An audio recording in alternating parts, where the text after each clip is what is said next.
spherical aberration should much blur.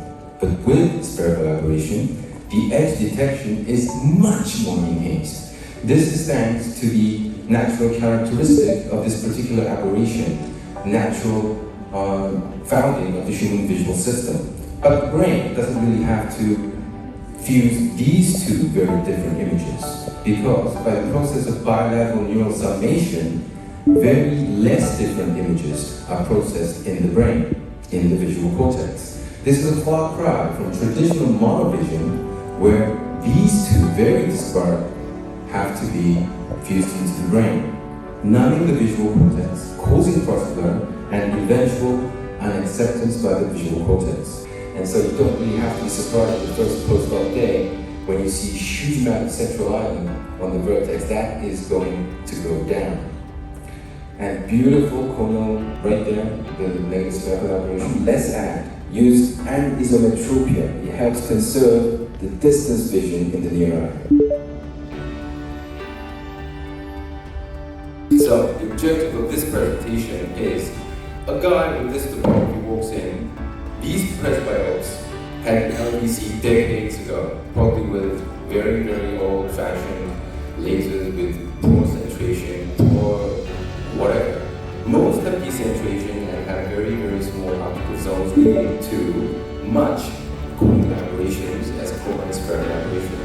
And on top, the objective is to regularize this cornea and induce enough negative spherical aberration on the vertex in the near eye.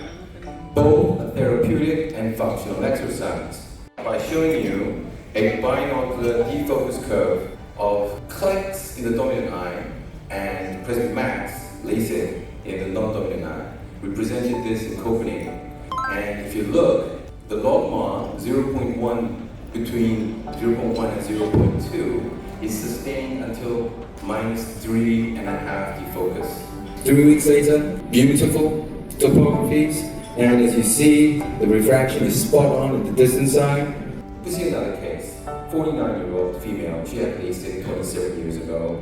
Very small optical zones, slightly decentrations, and as a result, you see the corneal spherical aberration. And beautiful post-op topographies. She ended up 42, aberration-free predicted 41.945, so that's bang on. 1 month, beautiful negative spherical aberration on the vertex. And actual downward aberrations very close to predicted by foresight. But not all cases end up satisfactorily with just one ablation. And we do a study.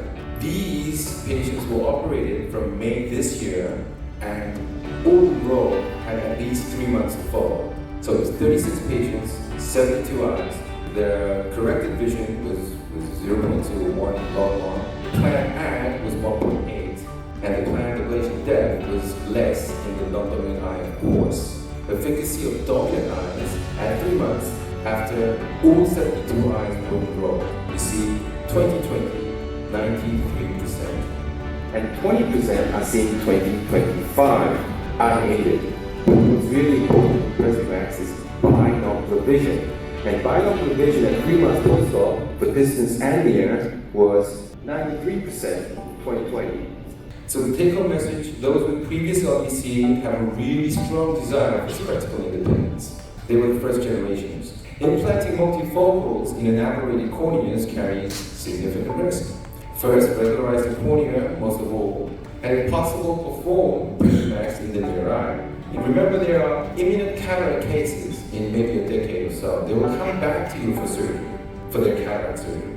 So we prepare a regular cornea for that, and never promise a one-step procedure. Thank you very much.